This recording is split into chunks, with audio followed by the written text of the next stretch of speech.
You know, Don Luskin, you just think things are going along so well, and someone's got to take a whack at it. Someone's got to throw a monkey wrench. Someone's got to puncture it. So I'm going to ask you, this journal story, it says it's all a bunch of leverage, LBO leverage, M&A leverage, private equity leverage, too much margin debt leverage. It's a bubble waiting to be burst. Is that your reading of the stock market? My reading is that you could not ask for a more reliable, more consistent contrary indicator than the front page of the Wall Street Journal. You know, just go back to where we were 1 year ago on the front page of the Wall Street Journal, May 5th, 2006, which was the day before a very sharp, ugly, scary correction set in. There was a story on the front page about a permanent bull market and a great renaissance in manufacturing and a good old-fashioned expansion. You know what I do with the Wall Street Journal? I read the op-eds and the editorials, and I throw the rest away. I got another one for you in the newspaper today. We're doing some newspaper reading.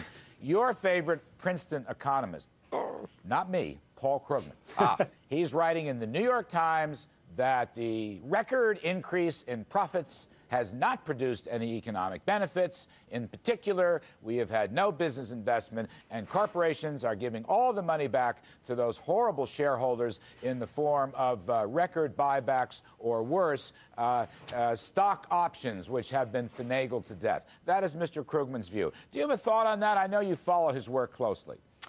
Yes, his name has crossed my purview from time to time, Larry.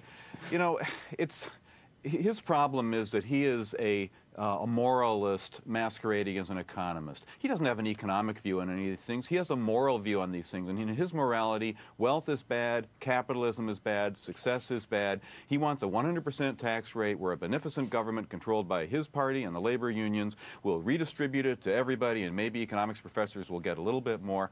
So he just doesn't understand how we live in a shareholder society where something like 55, 56% of working Americans are important stakeholders in the stock market. So when companies buy stocks back, that's just money in the pocket of the ordinary working people who are too busy working and earning a living and striving and succeeding to read Paul Krugman's diatribes in the New York Times. It's better that the Fed not cut. What's wrong with protecting the dollar every now and then? Protecting the dollar? I mean, the dollar that on a trade-weighted basis that's near making all-time lows? No way. I think the Fed needs to hike a little bit here. Hike a little bit. All right, economic bull versus bear. The aforementioned Don Luskin is back with us, and here is Joe Livornia, top bond economist at Deutsche Bank. Joe Livornia, start with you.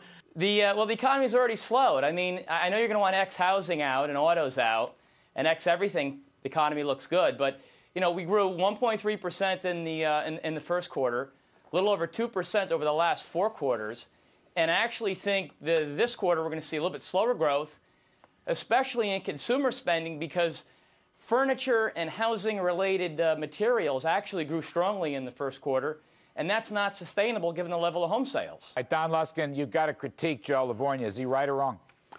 Well, in some sense, he's neither right nor wrong. He's kind of out of context. I want to say something about this idea of taking housing out.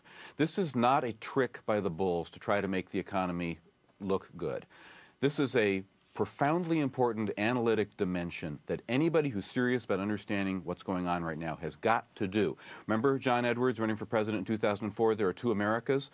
Well, I didn't vote for him, but right now there are 2 Americas. There are 2 economies. There's housing and there's everything else. Housing is a large fraction of the economy. It's dragged the whole thing down.